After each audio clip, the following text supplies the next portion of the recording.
Magandang gabi. Mm. So, yeah.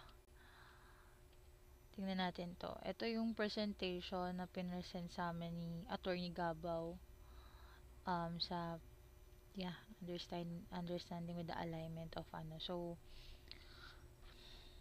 hindi tayo dito. Ipapakita ko lang sa inyo yung hindi naman sa pananakot pero ipapakita ko sa inyo kung gaano kahirap yung board exam natin. So, sa date ng examination, April 2003, nag-exam ng April 2012, ang pumasa ay 33%, 0.34. So, sa 163,000 almost na nag-exam, halos 54 lang ang pumasa. 54K. That's year 2012 and April 3. Tingnan nyo dito. From 2016 naman to 2012, kung makikita nyo, hindi tayo nawawala sa mababang ratings talaga. From April 2016, ang pumasa lang is 23.90%. Imagine, ang baba nun. For October 2016, that's 31.35%. So, again, mababa din yon. June 2017, that's 24.97%. Ang baba, no? December 2017, that's 35.66%. And for the July 2018, that's 33.34%. And on December 2018, 34.64%. Nung 2019, that's 34.45%. Actually, makikita nyo naman yung datos eh. Ayoko nang basahin kasi nakita nyo naman sa screen. Ang baba ng ratings natin. Siguro, one of the reason is that mahirap yung board exam. Second, siguro is sa pagra-rationalize ng question. Doon nagkakaproblema. Yung nagtitake, matalino siya nung nagtake, pero nung nasa question na yung tanong, medyo nagkakaproblema na.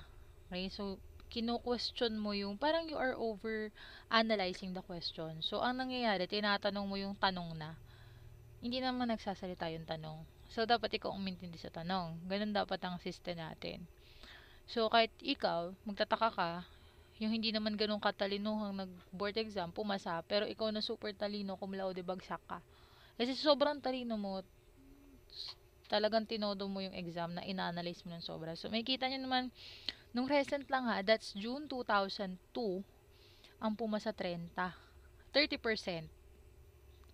December 2021, dito ako nag-take eh. That's 34.16. Medyo marami-rami nung 2019 bago mag-pandemya. That's 44.10%. So, kung susumahin nyo, ang liit ng porsyento ng pumapasa. So, anyways, baka sabihin nyo tinatakot ko kayo. So, yeah, the average national passing natin is 33.09%. So, 33 class. Imagine nyo, 33% yung ating passing rating. Dinaig pa natin yung may still recording. Dinaig pa natin yung nanghuhula. May tawag sila dyan eh. Wait lang. Tingnan ko lang kung nandito pa yung bandi ko.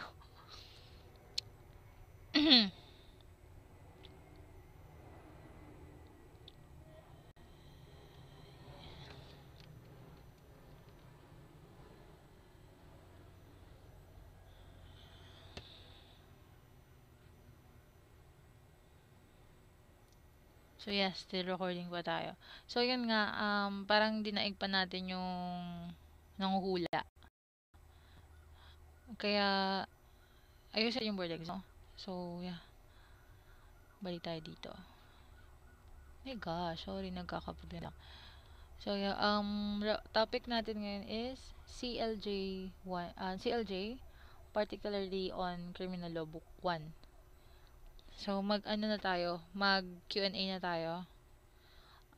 As I remember, I've already uploaded na ng others, pero hindi pa naman totally. So I've been communicating with other criminologists then if they are willing to make a free recorded yet complete lecture ng for free kasi alam naman natin na itong ginagawa natin ay libre lang. Okay, so it's my way of giving back to the community. So yeah, for number one is which among the following is not a source of Philippine criminal law? So alin sa mga sumusunod ang hindi pinagmulan o hindi source ng Philippine criminal law? So napakadali, 'di ba? As you can see, we all know that the answer here is none of the above. So I may have this ballpoint. So yeah, we all know that the answer would be here is none of the above.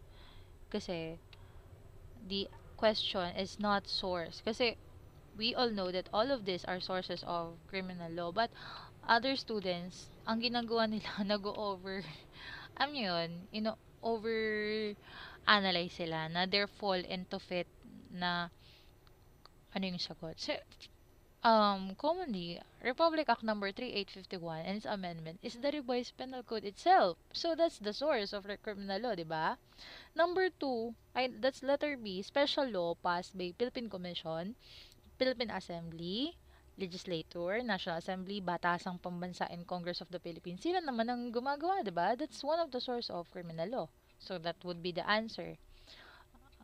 Sources yan. So, C is presidential decrees issued by during martial law. So, si ano lang ang presidente, Marcos lang ang presidente na nag-issue ng criminal penalties na gawa ng isang presidente kasi during the time of martial law, all of the power of three branches of the government ay nasa kamay ng isang diktator. So, commonly and precisely, malamang sa malamang, talagang nag-issue siya ng mga presidential decrees na may mga penalties. So, the answer would be not of the above. Okay. Number two. They are the bodies of usage, principle, and rules of action which do not rest for their authority upon any declarative with legislature is recognized in the United States and England but not recognized under Philippine Constitution. So, class, as you can see. So, titingnan mo yung ano dito is, minsan kasi, pag nagsasagot tayo ng question, ano natin siya, parang sa question kasi na yan, how am I going to explain it? Sa question kasi na yan, may panggulo dyan, okay? So, may panggulo, tapos may makikita ka lang na parang yun yung hint sa sagot. So, in this question, yung panggulo dito is itong nasa taas. So, ang hint dito sa sagot natin, it is recognized in US, in England, pero hindi siya but not recognized in the Philippine jurisdiction. So, ito na yung pinaka-definition niya, itong nasa taas. So, parang panggulo lang yan. Okay? So, the answer would be here. Ano yung sagot dito? Hindi siya nire-recognize sa Pilipinas. So, penal laws, we recognize penal laws here. In the Philippines. Special penal law, we have special penal law in the Philippines. Common laws. Do you think we have common laws in the Philippines? So, none. We don't have common laws. So, the answer would be here is common laws. So, yeah. Nino, diba? So, 3. This deprives the accused of the crime some lawful protection to which he has been committed. So, dine-deprive, pinipigilan daw ang isang akusado of the crime, accused of the crime, some lawful protection to which he become entitled. So, the answer would be that's letter C, ex post facto law.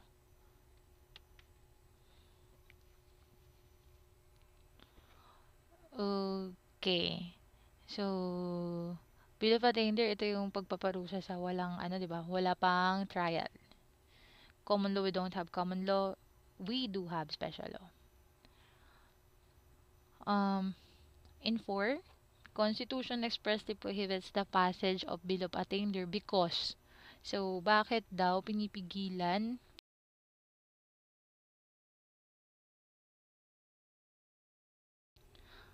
Okay, so bakit pinipigilan ng konstitusyon na magpasa ng isang batas na Bill of Attainder?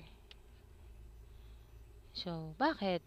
Primarily, when we say primarily, so all of this would be possible answer, but we are just looking for one answer. So, ganun siya. So, pagdating sa board exam, wag mo nang tanongin yung tanong, okay? Para hindi ka lumalayo sa katotohanan. So, it is a tingnan na A. It is substitute a legislative act for judicial determination of guilt. It is unconstitutional. It is violation of human rights. It encroaches upon the power of judiciary by the Congress. So, tingnan mo siya. Lahat siya halos possible answer. Nakikita niyo siya. Lahat siya pwedeng maging sagot. Di ba? It is unconstitutional. Yes, per se. Kasi nga, bawal nga siya sa ano, di ba? Hindi, hindi ka pwede magpasa ng batas na labag sa Constitution, otherwise, it will become void or unconstitutional. So, oo, di ba? Another reason eh. Tingnan natin, sa violation of human rights, ay oo naman. Biruin mo, magpaparusa ka sa isang taong hindi mo nadaan sa proper judicial trial. Malamang talagang violation of human rights yun. D is encroaches upon the power of judiciary by the Congress. Ay oo naman, di ba? Kasi parang nangaagaw na ang Kongreso ng trabaho na dapat sa judikatura. So, B, C, D is all of maybe possible answer. But we are just finding for primarily. Kaya dito class, pag mga ganito ang mga tanong, ha? Intindi mo yung question. So, ang style dyan class, kesa we have limited time sa board exam. And we have to admit, mahirap talaga ang board exam natin kasi 3 days siya. So, pag ganun, syempre time is precious in board exam. Pag medyo nalilito ka, talunan mo yung question. Kung hindi mo ito masagot, talunan mo muna para wala kang nasasayangan na oras. 'Di ba? Kaysa yung nakatunganga ka sa number 4, oh, sayang yung oras. Kasi ang mangyayari, pag super nagsayang ka, ano kasi dyan, ideal na time for one question is 1 minute. So, pag tumagal ka na ng 1 minute sa isang question, talunan mo na. Kasi, labas ka na sa allowance ng time Kasi pag naubos na yan, ang mangyayari sa mga susunod na question, wag mamadali ka ng sagutan. Kasi, you're running out of time. Yan, para maiwasan natin. So, as we are finding for the primary, so that would be A. It's a substitute, a legislative act for determination of guilt. So, ang nangyayari kasi, pag nagawa na sila, ang Kongreso, nagawa na siya ng Bill of Attainder na batas, ibig sabihin, wala pang trial na dapat ginagawa yan ng hudikatura, inaagaw na agad ng Kongreso. Kasi, primarily, ang trabaho ng Congress is to pass law, to create law, not to punish a criminal or to determine guilt is trabaho ng hudikatura. So, that's A. 5. They are not considered a source of criminal law due to the fact that they merely explain the meaning of and apply the law as enacted by the nature. So, hindi daw siya kino-consider na source ng criminal law kasi nga due to the fact na ina-explain nila yung meaning at ina-apply nila yung law na ginawa ng legislative, 'di ba? So, what would be the answer here? So, that is ano ba yung nag-explain ng meaning? Ito, explain the meaning and apply the law. Oh, and apply the law. Alin ba yan dito? Not revised penal code, ba? Not special law. Not executive orders. When we say executive orders, it's the order coming from the president. So, parang yung sa freedom of information, 'di ba? Yes, although we have freedom of expression expressly and guaranteed by the Constitution na ginagarantiyan ng Constitution na dapat ang mga impormasyon ay malayang pwedeng makita o silipin ng taong bayan sa kahit na anumang oras.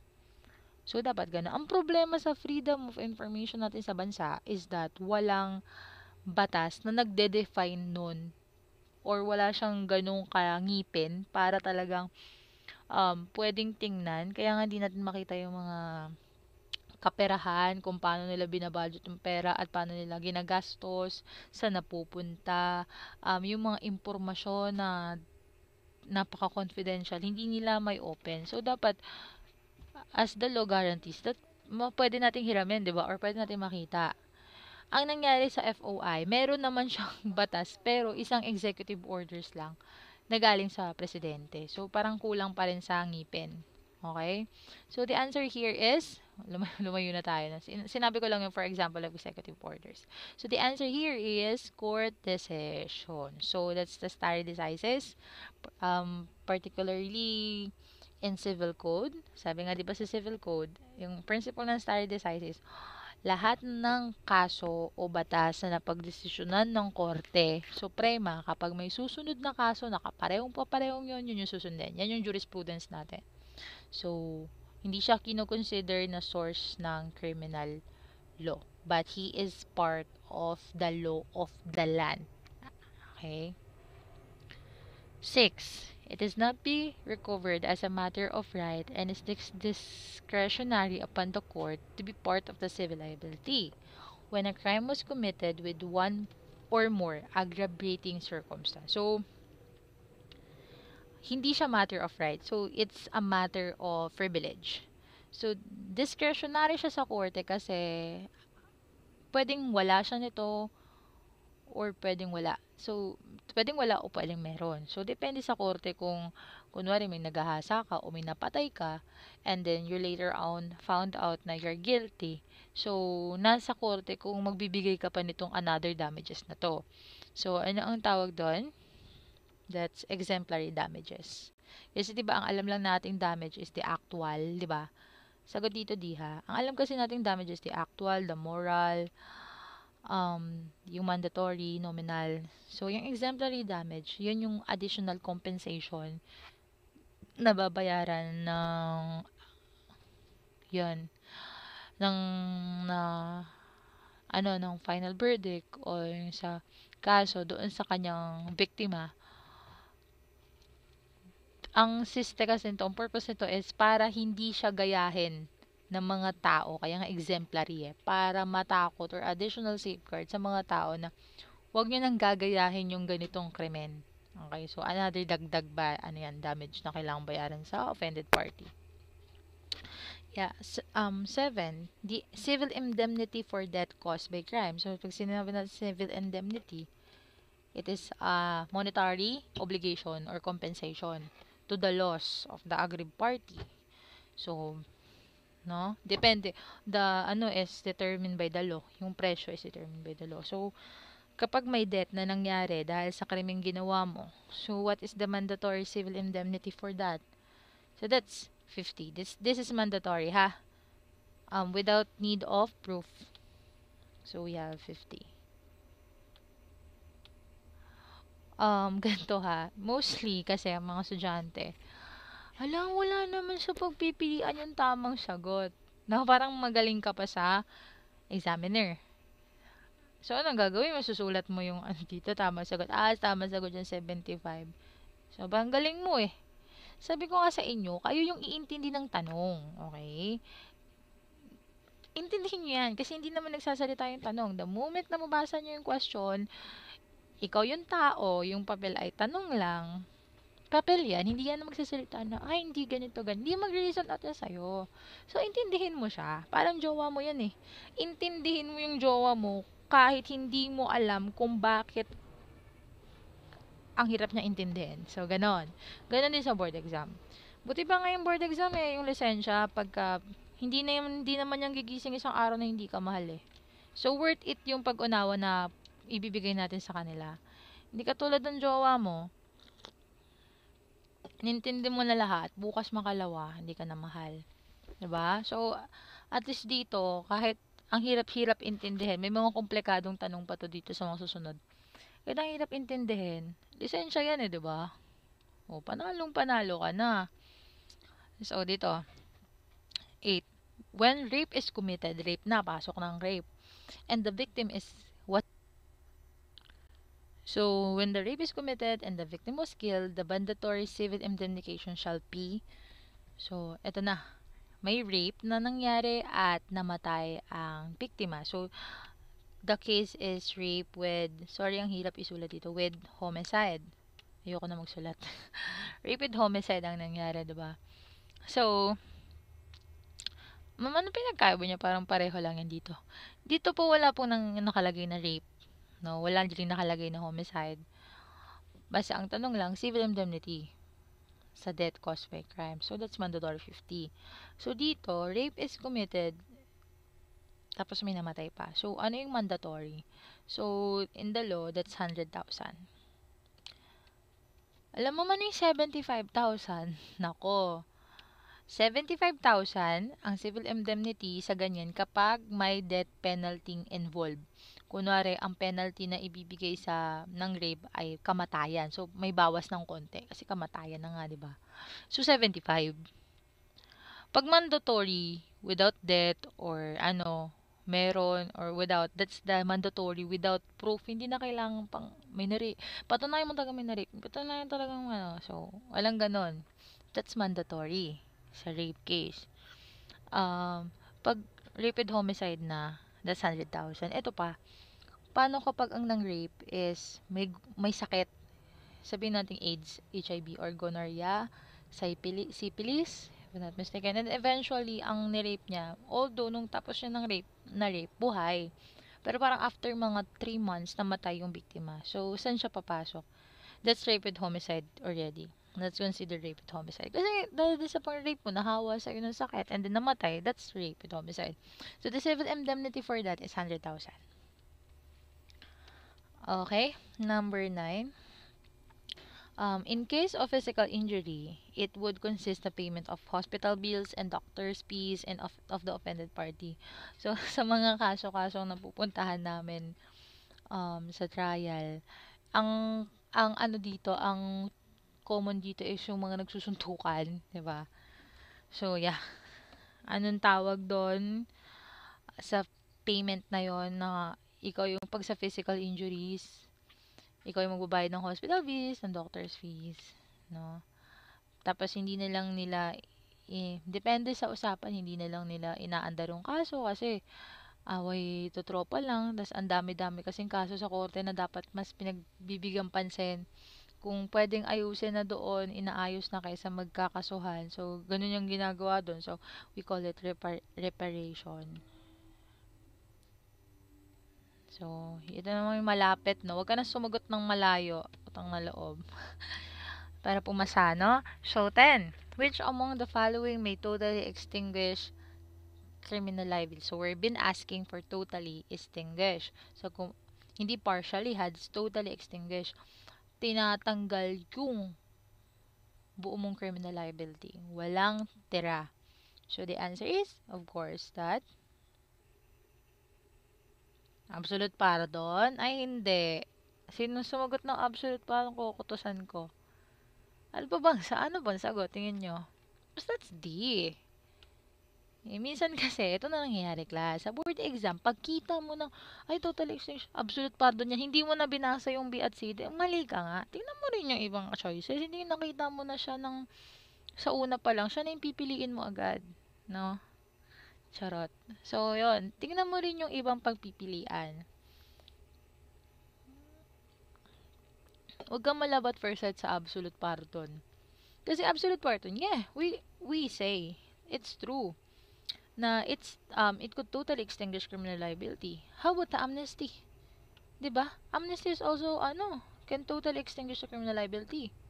How about the service of sentence? Kunwari, ang kulong mo 20 years, nagpakulong ka ng 20 years, at tapos na, wala ka ng criminal liability. And the answer here is all of this. All of this all of this. So 11, it consists the successive execution by the same individual of different criminal acts, upon any of which no conviction has yet been made. So, consists ng successive execution. So, madaming nag-execute. Pero, ng isang individual. Pero maraming criminal acts. Anong tawag natin doon? Actually, class, kung ano ha, dapat sa question. Kasi ito sa sobrang talino kasi nung iba, pag nakita na nila yung unahan, hindi na nila tinatapos yung question, tapos nakita na nila yung pagpipili, ito na yun. Basahin mo. Kahit sabi mo na, gamay na gamay ko yan. Kasi natatalunan mo yung, mali mo, may except pala sa dulo. Mali mo, yun nga, except. Minsan yan ang yan sakit sa ulo. So, the answer is, plurality of crimes. Wag complex terms kasi, it is the necessary means of committing the another. So, di ba? Ganyan yung mga rape with homicide, di ba? Ganon. With ang gamit. So, that's complex crime. So, in this question, that's plurality of crimes. Sagot plurality, ha? Okay. Huwag kayo mapagod. Takting yan. Pagod na kayo. 150 to. Charot. So, yeah. 12. Gemma was induced Eric, a friend, to kill her husband's mistress. So, is he criminalizable as what? So, sa Gemma, in-induce niya. So, pag say induce, ano siya sa Tagalog?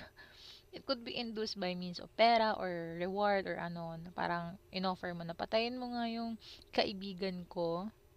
Ay, patayin mo nga yung kabit ng asawa ko. No? So, ano siya? So, naku, napakas. Gusto ko mo ng sagot nito. Dapat alam nyo, that's principal. She is principal of the crime. Of what? It could be homicide or murder depending on the attendant circumstance. Pagka pinatay lang without any aggravating circumstance or qualifying circumstance present, that's homicide. But if there's any qualifying circumstance present, that would be murder. So, kung murder man ang nakumit, kunwari, pinatay ni Eric yung kabit ng asawa ni Gemma sa pamamagitan ng lason. So, that's murder. So, kung murder, si Gemma ay principal by inducement. Kasi, di ba, we have three class of principal. The one who is the one inducer, principal by inducement. Second is principal by direct participation. So, on this case, Eric is principal of direct participation. Gemma is principal of inducement. So, yung isa is principal by indispensable cooperation. So, wala naman ditong lusot na. So, we have three kinds of principal. Okay, so, principal answer. Let's go with 13. In crimes against chastity, this would be always aggravating. Always, ha? Hindi siya pwedeng maging... Kasi, di ba may mga scenario tayo na nagiging exempting or my gosh, ba't humaba? Exempting or what? Nagiging dalawa yung purpose niya sa Gemma. Pero dito, itong sa crime ng chastity, it's always aggravating on the case. Kasi sige dito, sagutin na muna natin kasi magpapasok mahihilo tayo So, that's relationship. Always, it's the always aggravating in the crimes of chastity. Kasi 'di ba, pag degree kasi dito, alcoholism, nagiging aggravating siya kapag lagi kang nainom. Okay, kung nakapatay ka, pero laging nainom ka, aggravating siya pag dagdag ng penalty. Pero kung nakapatay ka, dahil minsan ka lang uminom at nag-araw na yun ay nakapatay ka, nagiging mitigating. So, may mga scenario kasi na pwedeng dalawa ang circumstance na mangyari na makaka-apekto sa criminal liability. Pero sa question na to, alin daw dito yung laging aggravating. So, that's chastity, no? Okay, 14. Kape muna ako. Sagot niya dyan.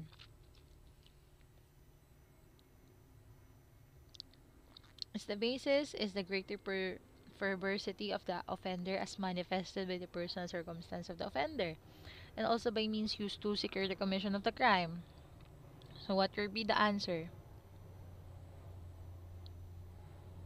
Ma'am, all of the above na yan. No? Yung iba kasi sabi, all of the above na yan. Pag may all of the above na, yan na yun, sagot. Gunggong, hindi. Basahin nyo muna, di ba? So, ang question, ito ay basehan for greater verbosity ng isang offender na namamanifest ng personal circumstances ng offender yung gumagawa ng krimen. And also his means o paraan niya para ma-secure niya, para ma-sure niya talaga na magagawa niya yung krimen. So, tingnan natin tong A. Advantage to take the offender of his public position. Totoo naman, di ba? You could use your possession para makagawa o ma-secure mo yung krimen. Number 2, the crime committed in contempt or with insult to the public authorities. Di ba? Yes. The act may be committed with abuse of confidence or obvious ungratefulness. Diba? Yung greater perversity, andun. Eto dito, ang pumasok sa obvious of confidence, yung pag may abuse, yung naabuso mo yung tiwalang ibinigay sa'yo. Pag sa rape case, um, eto sorry ha, it's happened it's happening Nirape ka ng stepfather mo, o nirape ka ng stepmother mo, there's already abuse of confidence there because you are really confident with your father, your stepfather, kasi you, consider them as a family, and yet, rapin lang, di ba? So, abuse of confidence yun. Obvious ungratefulness, ba? So, all of the above mentioned are the answer. Kasi pag when you say greater perversity, yung parang pinalala mo yung circumstance ng paggawa mo ng krimen. And ginamit mo yung way para ma-secure mo na mapagtagumpayan mo yung paggawa ng krimen. Kaya, mahalaga din talaga sa board exam ang reading compre. Lalo na kung, di ba, this first place, matalino ka nga, kabisado mo nga yung libro, pero pagdating mo sa pagbasa ng question, hindi mo naman magets yung question. Diba? So, may problema tayo nun. So, 15. It means adequate to excite a person to commit a wrong and must be accordingly be proportionate to its gravity. So, what would be the answer here? That's sufficient provocation. Kasi in-excite mo siya. Where's the pen? So, in-excite mo siya na gawan ka ng in-excite mo siyang patayin mo siya. Ginalit mo siya. Diba? Kunwari kung napatay ka dyan, nagpakita ka muna ng sufficient provocation. Halimbawa, sinabi mo, pokpok naman yung mama mo. Yung mga masasakit na salita, like parang napoprovoke na mandilim yung paningin mo bigla at makapatay ka. So, yun yung adequate na ma-excite mo yung tao na makagawa siya ng mali sa'yo. Okay, na minsan, adequate siya sa gravity. Nakapatay ka niya, pero mo, nilait-lait mo ba ng pong pamilya niya, di ba? O kaya naman, nasunto ka niya kasi binastos mo nga naman yung jowa niya. So, that's provocation. 16. Under these crimes, are not triable in the country unless they are merely affect the things within the vessel or they refer to the internal management thereof. So, 16, that's B. The English rule. 17, it refers to an action by which a person may be considered criminally liable when the law requires the performance of certain act. Example, failure to assist one of one's victim. So, that's D. Failure, hindi mo ginawa. Di ba nga, class? Ang krimen dalawa. Ginawa at hindi mo ginawa. Pag may ginawa ka na labag sa batas, krimen yun. Pag may hindi ka ginawa na sinabi sa'yo ng gobyerno dapat gawin mo yun, krimen yun. Katulad na lang, hindi ka nag-assess sa sarili mong biktima. That's omission, that's crime. Okay? 18 indicates deficiency of action. So, that is imprudence. Bisa natin konti 19 refers to deficiency of perception. So, that's negligence. 20, for the act to be considered be done with malice or dolo, which among five following must be present. sorry. So, all of that should be present. Oh my gosh, where's the pen? May I have the pen? Yeah, I got the pen. So, all of the foregoing. Kasi lahat dapat present yan when we say when the crime is made by malice or dolo, that's we have FIC, di ba? I, sorry. That's freedom, intelligence, and intent. Sorry for the obo-obo. 21 refers to the cause which is natural or continuous sequence, unbroken by any efficient superseding ground, procedures in inquiry without which the result would not have incurred. So, we have proximate cause. Example natin ng proximate cause for book 1 is that, halimbawa, may nabangga kang babae. So, you're driving, nabangga mo yung babae sa likod. And then, inalayan mo, doon may tao. Nakatayo pa siya, okay pa siya eh. Okay siya. So, walang galos, walang hindi naduguan, hindi namatay. Okay siya, nakatayo pa siya eh. Good siya eh. Pero after 3 months, nagkasakit. Natamaan pala yung maselan niyang ugat sa likod. Or may natamaan sa kanyang spinal cord and eventually it become the reason of suddenly death. Namatay din yung babae. So, that's continuous sequence eh. Unbroken efficient superseding ground. Para ikaw ay maging liable for death. Nun. Kasi, there is proximate cause. That's book 1, no? If you have remember it. That's one of the jurisprudence case. So with 22, it's a portion of act constitutes the felony starting from the point where the offender begins the commission of the crime to the point where he has control of his act. Eto, tanong to sa board exam, maniwala kayo sa akin, lalabas to. Pag hindi to lumabas, ikaw ang lumabas. Charot. So, on 22, that is B. 23, generally they are punishable only when they have been consummated, with exemption to those crimes committed against person and property. So, ito daw yung mga krimen na hindi pinaparusahan pag attempted stage lang. So, kailangan maging consummated. Unless lang dun sa mga crimes na property or person. Kasi person, tsaka property, mahalaga yun eh. Kahit attempted, kakasupan ka dyan, patay ka dyan, di ba? So 23 ang sagot natin is light felonies. Pag light felonies lang, kailangan mag-consummate muna siya bago siya ma-punish. Okay? Ay, sorry, natalunan ko yung 24. Sa 24, self-defense or one's natural instinct to repel, protect, and save person the right of impending peril or danger is an example of circumstance of what criminal liability. Ano yun? Justifying. Syempre, self-defense yan eh, di ba? You don't have criminal liability dahil pinoprotektahan mo lang yung sarili. Kung nakapatay ka, dahil pinoprotektahan mo ang iyong sarili, that's self-defense. So, justified ka.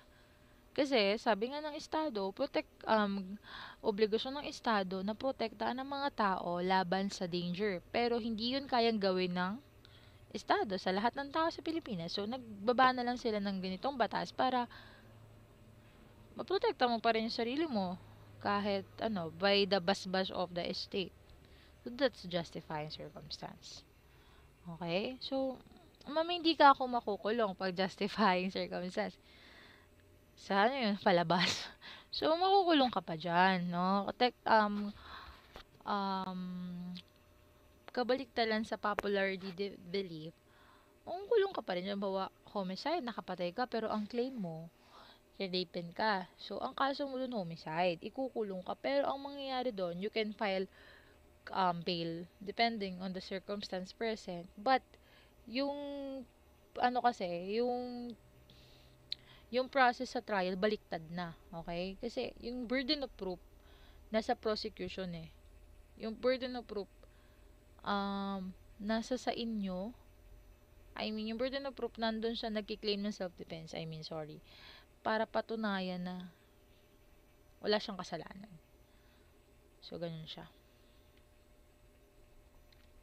Yung sabihin, self-defense yung nangyari, bakit ako susuko? Susuko ka talaga. Kasi, di ba, no one should be in person or what without due process of law. Talagang dadantay sa proseso.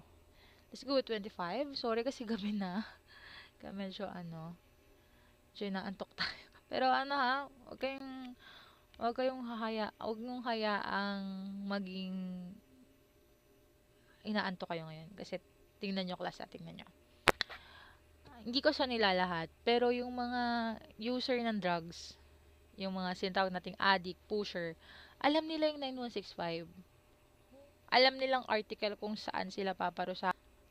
Alam nilang article kung saan sila paparusahan sa kung bit-bit lang nila yung droga or bail. Alam nila kung saan sila pwede mag-plea bargaining. Biruin nyo yun, addict yun ha. Nagamit yun ng droga. Pero alam nila yung batas. Tapos ikaw, criminology student ka, criminologist ka, reviewer ka, hindi mo yun alam? Hindi ka nagal ng batas? Huwag mong hayaang matalo ka ng adik. Lagi mong tatandaan yan. Pero yung mga adik, nakakadiskarte sila. Kahit sabing wala silang trabaho, nakakadiskarte pa rin silang makahanap ng pera para sa pambili nila ng ganun. Biruin mo yun, sa araw-araw na ginawa ng Diyos, lagi silang nakakadiskarte. Pero ikaw, sasabihin mo, wala akong diskarte kasi wala akong ganun, hindi ako nakaganito kasi wala akong ganito. Hahayaan mo na lang bang matalo ka ng adik.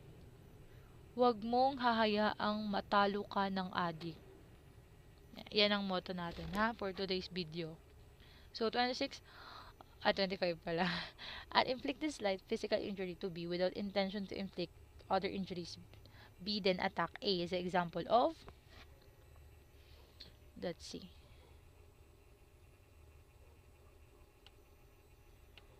Retaliation. The basis of circumstance affecting the criminal liability is the complete absence of freedom, intelligence, intent, or negligence of the part of the accused. So that is exempting. To 27. Under the law, our laws, what is the age of full responsibility? So that's 18 to 20 years of age. Adolescence to maturity. Kasi we've been talking about the full responsibility, the age of full responsibility. Kasi minsan may nahihilo ang basa irresponsibility, nagiging may ay na dito. Imaginary niya pala. So nagiging iba yung sagot. Huwag ka kasi magmamadali. Kakayamot kay charot.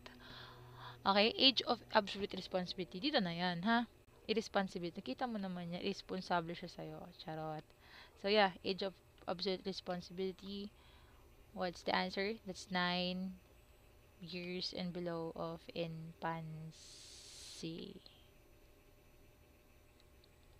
So, we're talking for absolute responsibility.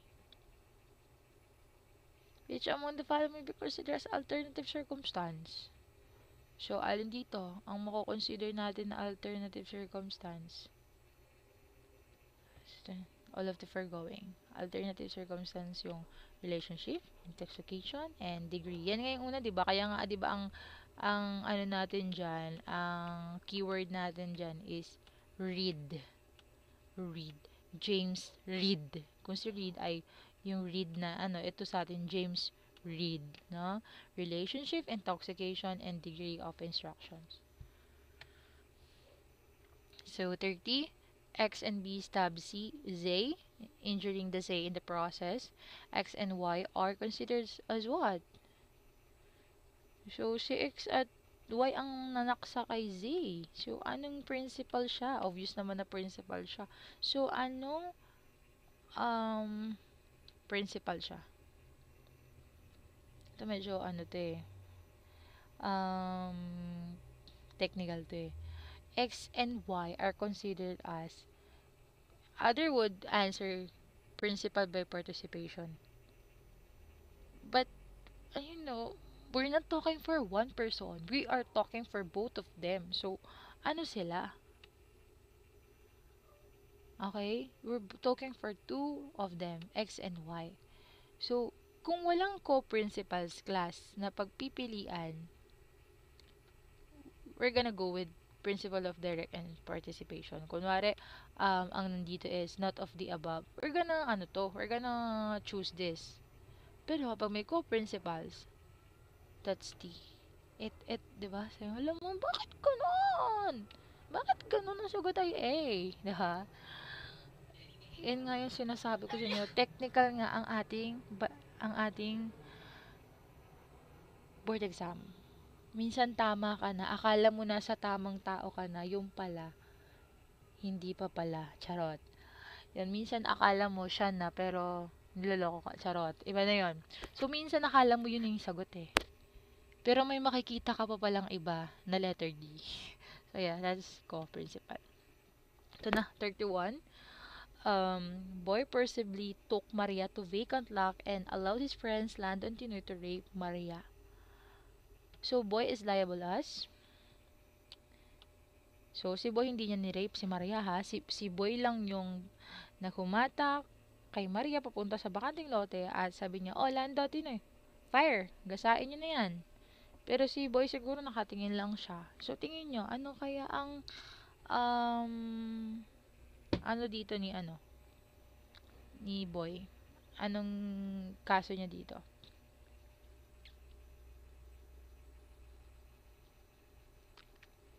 Alam mo, parang magkakamali na naman ako. So, ganito. Pag ganito kasi, medyo technical siya kasi nakabase tayo sa mga jurisprudence. So, sinabi natin jurisprudence, yung mga case na napagdesisyonan ng, ano, napagdesisyonan ng korte. Kaya nga, diba sa civil code, kung ano yung case na napagdesisyonan ng korte, kapag may same nun, is yun yung susundin. So, yung mga ganitong question to, jurisprudence case to. So, kailangan nila yung answer na decided ng korte. Hindi nila kailangan yung answer mo base sa libro na binasa mo sa book 1, tas in-apply mo siya. Hindi ganon. Ang hinahanap nila dyan, lalo ng mga board examiners natin ay attorney. So, maraming jurisprudence na nabasa yan. So, isa-isa natin na. Co-principals. Yan. Yung dalawa. Diba? Si Tinoy and Lando. So, X yan. Principal by indispensable cooperation. Ito yung principal ka, pero hindi magiging possible yung pag-perpetrate ng krimen kung hindi ka tumulong. Okay? Example nito is yung bangka para papatayin nyo yung tao pero tatawid pa kayo ng bundok pero kailangan yung dumaan sa isang ilog at sasakay sa bangka. Pero nung gabing yon, isang tao na lang yung magdadala sa inyo doon. So, ang kaso nung bankero na yun, kahit wala siyang alam, although may learnings na siya, kahit hindi siya ang nagplano, hindi siya ang pumatay, siya yung naghatid, indispensable cooperation yon. Kasi, kaya nga indispensable eh, yung cooperation mo yung mahalaga para magawa mo yung krimen. So, sa induction, walang principle ba induction ha? Ano yung induction cooker? So, ano to, X na to kasi mali yung paggawa ng words. Ano dito is inducement. Principle of inducement, ikaw yung nagplano, ikaw yung nagsabi na, o gawin mo to, bibigyan kita pera, bibigyan kita ng kaligayahan, bibigyan kita reward. So, yun. Principal ka. Pag direct participation, ito yung gumawa mismo ng krimen. Eh, si Boy ba, siya yung gumawa ng krimen mismo? Hindi. Hindi siya gumawa ng krimen class. So, ang sagot dito ay principal by inducement cooperation. Hala, ma'am, hindi po yan ang sagot. Ang sagot po, ay teka lang. Baka ibang example yon, yung narinig mo sa ibang lecturer. Kasi, may ganyang example, pero ang nangyari doon, hindi siya ang humatak sa vacant lang. Ang nangyari doon, class, naging principal ba direct participation siya kasi 5 sila. 5 silang lalaki, dinala nila yung babae doon sa kwarto. Tapos, sabi niya, nung kalagitnaan, nung magsisimula na silang gasain yung babae, sabi niya, teka, parang nakukonsensya ako, parang ayoko na, sabi niya ganon. Tapos, sa halip na umalis yung isang lalaki, pangalan natin siya kunwari siya si A, si Boy. Sa halip na umalis siya, nag-offer pa siya sa mga kaibigan niya. Gusto niyo ako na lang yung lookout sa labas. Lookout na lang ako kasi baka mahuli kayo. Ayokong galawin, kawawa na kikita ko yung kapatid kong babae sa kanya. So, ang ginawa ni Boy, hindi niya nga kinana, hindi niya nga ni-rape. Ando naman siya sa labas, siya yung lookout kung may papasok o hindi. So, ang kaso doon, direct participation pa rin. So, sa mata ng batas, para mo na rin siyang ginahasa doon. Kasi andun ka eh. Hindi mo pwedeng i-claim, wala, hindi ko po ginalaw kasi lookout lang. Andun ka. So, you have a direct part of the commission. So, that's principal by direct participation. Yun. Pero sa sitwasyon na to, ikaw yung nagdala eh. Kung hindi mo naman dinala si Maria doon sa bakanting lote, hindi naman siya magagahasa ng friends mo eh. So, that's principal by indispensable cooperation. 32. 32 is refers to those penalty expressly imposed by court in the judgment. So, what do we call that? That's principal penalty. Kasi we have sorry, that's principal. Kasi ang tanong dito is expressly imposed by the court in judgment of conviction. So, di ba yung principal naman yun? So, 33, sa crime daw ng theft, yung culprit daw is duty bound to return the stolen property. So, that's restitution. 34, crimes punishable by correction penalties, exempt those punishable by arresto mayor shall be prescribed of how many years? Yung mga, correctional penalties. So, nagpe-prescribe siya, meaning hanggang ilan taon mo siya pwedeng i-file. So, as under the law, within 10 years. For the correctional penalty. Yan ha. Eto ha, may bago tayong jurisprudence. Bago lang to. Siguro, I think that's 1 month ago.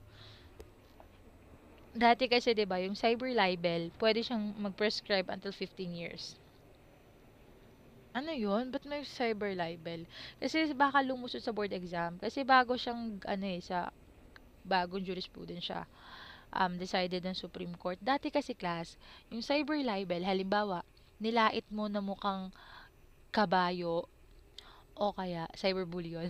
Cyber libel, like, nanirang puri ka ng gumamit ka ng internet, social media, kung ano nung sinabi mo. Dati kasi, hanggang 15 years pwede mo siya isampa ng kaso. So, kunwari, kung nanlait ka nung 30 years old ka, tapos, tumagal na, akala mo okay na. Nung nag-44 years old ka na, nasampahan ka pa ng kasong cyber libel na nangyari pa dati. Sasabihin mo, wala, dati pa yun ah. So, hindi. Kasi hanggang 15 years, pwedeng, yun ang prescription of, crime and penalties eh. Hanggang kailan mo siya pwedeng habulin ng estado at hanggang kailan mo siya pwedeng isampa. So, ganun.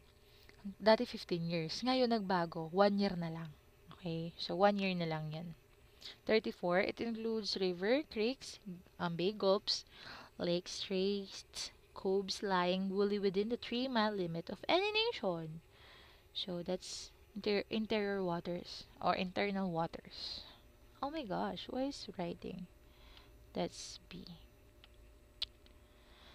It makes a criminal an act before the passage of law which was innocent when done and punish it.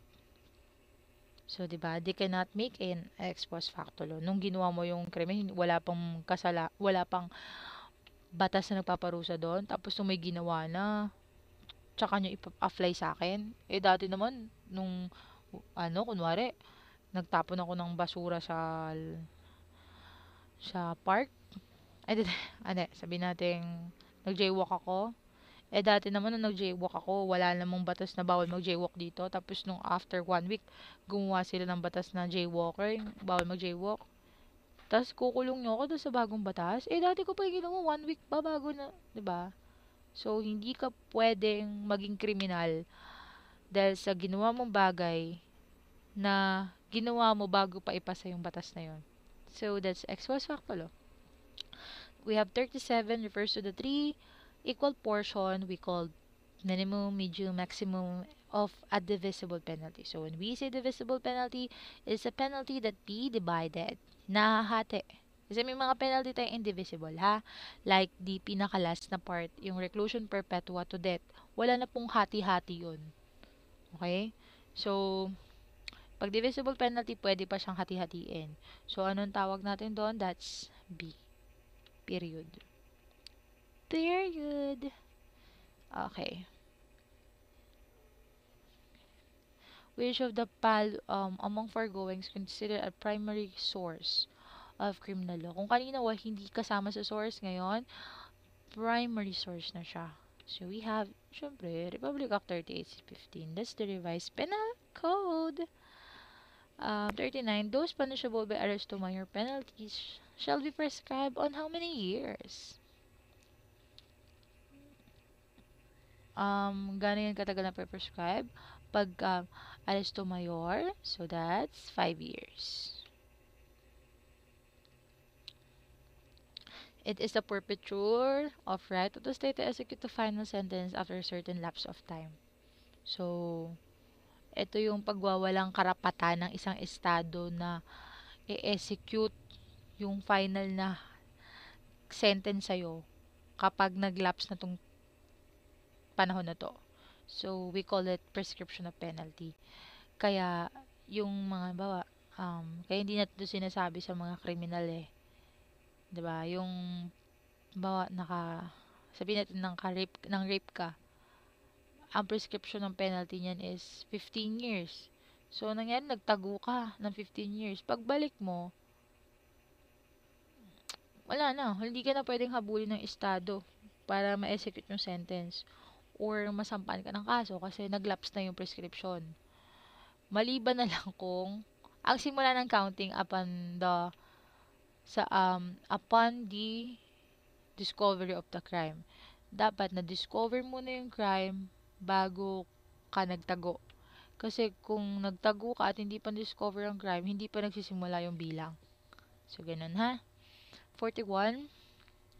It is the branch or division of law which defines crimes, threats of first nature, and provide their punishment. So, alam na natin yan, that's criminal law. Criminal law na yan. Wala nang iba. Refers to a sentence of imprisonment for the maximum period defined by law, subject to termination by the parole board at any time after service of sentence. So, that's B. Indeterminate sentence. 42. Result to the purpose to use particular means to affect such result. So, that's 43 I mean. So, we have, oh my gosh. We have 43. That's intent. Sige. 44. John commences with execution of penalty but fails to perform all of the acts of execution that would produce it. The development of stage is, what stage is it?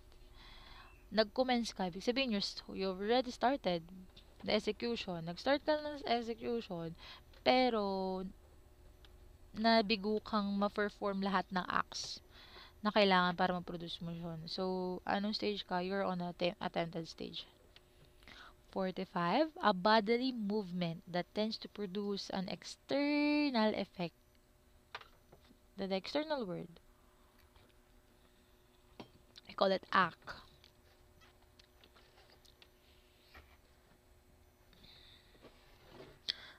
Kasi 'di ba sa act kasi, basahin yung RPC nyo, we have two kinds of act, the internal act and the external act. So yeah, you have to review it. 46. Libel or similar shall be prescribed on how many years? That's D. 1 year na lang siya ngayon, Even though the cyber libel. Kasi ang exemption dito, the cyber libel could be prescribed for 15 years. But even though the cyber libel, it's still 1 year. It's decided by the court recently lang. Bago lang yun, So, 47, entire penalty enumerated in the graduate scale of penalties. So, anong tawag doon sa entire na yun? So, that's degree. Degree, parang bachelor degree. So, yeah. Refers to generally to acts made criminal by special law. Special law, Special law. So, alam nyo na yan. The special law is mala prohibita. Pag mala prohibita, nagiging masama kasi may nagpro-prohibit na batas. Pag mala inse, masama siya talaga in the first place. Tanong ko, yung droga ba? Yung drug case, is it mala prohibita o mala inse? Is it bad or evil in nature o naging masama lang siya dahil may batas na nagsasabing masama siya. What do you think? Your view, sasabihin mo, malain siya yun kasi ang dami-dami sinirang buhay ng droga. So, masama siya at the first place. So, but, hindi po siya ganon. As the Supreme Court, sabi ng Supreme Court, mala prohibita daw ang drug case or Republic Act 9262 kasi naging masama siya dahil merong batas na nagbibigay doon ng penalty at nagsasabi na masama siya. See? So, kahit hindi tayo pwede magbigay ng sarili natin yung suggestion. We cannot judge unless we're a judger. We cannot judge.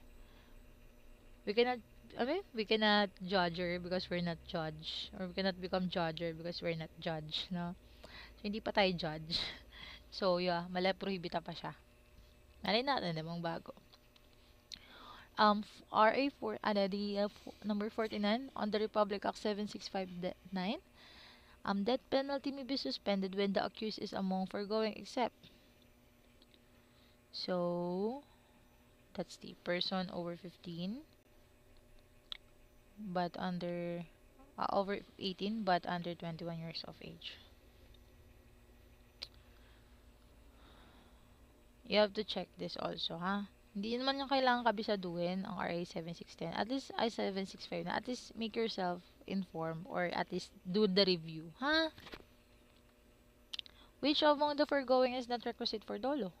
Alin dito yung hindi requisite ng dolo?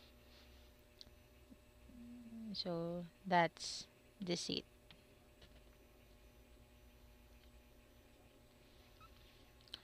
Okay, so 51 refers to the loss of the right to prosecute the offender for certain lots of time. So, yung nawala na ng karapatang estado na i-prosecute o i-trial pa o kaya hanapin yung mga alam niyo na i-prosecute dahil nag-lapse na yung time na yun. We have the prescription of crime. Kanina kung prescription of penalty to prescription of crime. 52, things which are wrongfully in nature. So, mali na siya talaga at the first place. Like, pumatay ka, manggahasa ka. So, that's malainse. Felony is punishable by death, reclusion perpetua, and reclusion temporal shall prescribe in how many years? We have 20. Kasi yan na yung pinakamalalang penalty, di ba? So, ang prescription niya, kailangan mag 20 years ka munang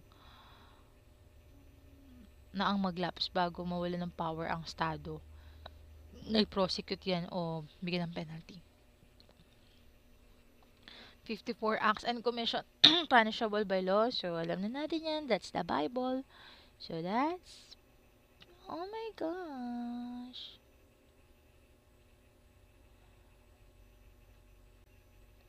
Saan yun? Ballpen. Ay, nawala yung ballpen ko. Sorry. Bet ko yung ballpen. So, that is pag kasi class, I think technical to eh. Technical to. Bakit to technical? Charot. Sa atin kasi, pag-revise penal code sa atin, felonies, diba? Pagka special law, tawag natin doon, pagka city ordinances, infraction. May mga ganun-ganun tayo. Pagka punishable by law lang, so, we see it as crime. Pero kasi, minsan kasi, dediretsuhin ko na kayo Minsan kasi ang akala ng examiner dito, RPC yung nalagay. Napaka-technical kasi ikaw talaga ang mag-iisip, bakit may acts? Bakit may omission? Diba? Bakit may omission? Hindi kaya possible na felonies to? Nagkamali lang na law? Although, wala nang dolot culpa. Wala na to sa pagpipilian. So, dito na tayo mahihirapan ngayon sa felonies and crimes. Kasi sa mga gantong question, possible na dalawa ang sagot. Madaling isagot eh. Law yan eh, the crime. Madaling ganun eh. Pero yung tendency na bakit acts and commission, baka punishable by revised penal code. Diba? Kasi sa revised penal code din naman, ano yun eh, felonies yun eh. Diba? Tsaka sa revised penal code itself naman nakalagay acts and omission eh. So, yeah, let's go with the crime. 55. Ariel intending to kill Jigs. So, intention niya tagang patayin si Jig. Pero, para ma-avenge niya yung lost honor, so, sinaksak niya ng 3 beses si Jig sa dibdib. Pero, however, dahil sa maagarang medical attention, si Jig ay nakaligtas pa dun sa 3 saksak sa dibdib ni Ariel. So, si Ariel, ayan, liable siya sa anong kaso. So, magdepende tayo sa sa decided case ng Supreme Court ha. So, that's frustrated murder.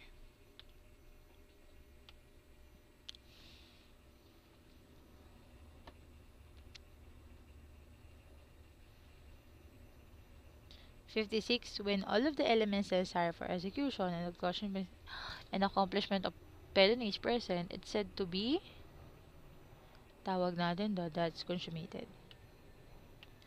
7, sa physical activity or deed indicating the intention to commit a particular crime. So, we have overt act.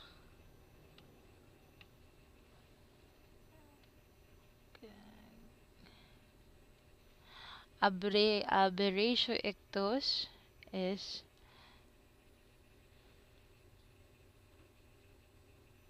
so ano yan? Anong aberratio ictus?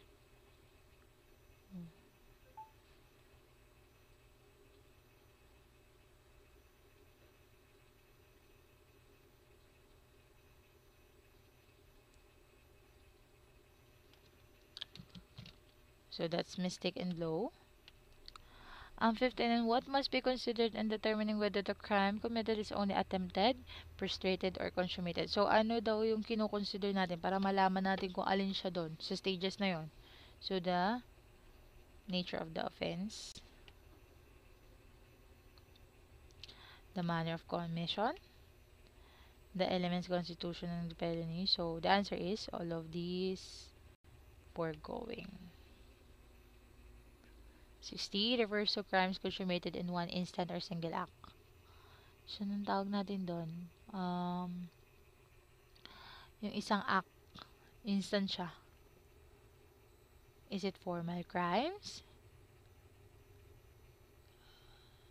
Is it informal? Kasi diba we have formal and material offenses. So, anong sagot natin dito? That's A. 61, refers to the obligation to suffer consequence of the crime. That's D.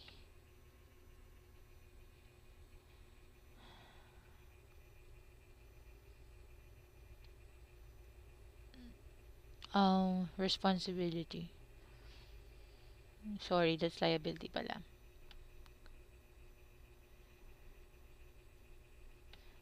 Actually, hindi na to. Obviously na, hindi na to imputability or culpability.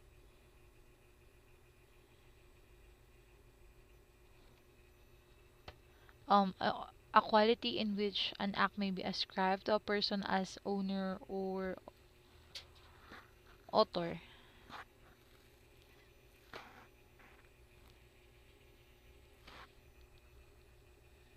So, what's the answer?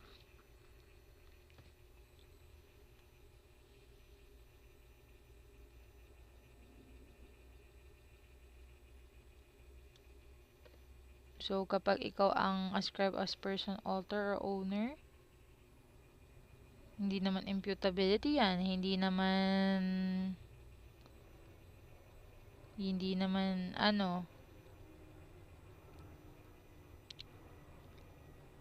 naman culpability.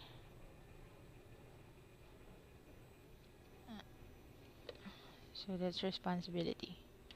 Refers to felonies which the law imposes penalty which are correctional in nature. So, that's less grave. When the law attaches capital punishment or afflicted penalties, the felony is said to be so grave, of course, grave. Infraction to the law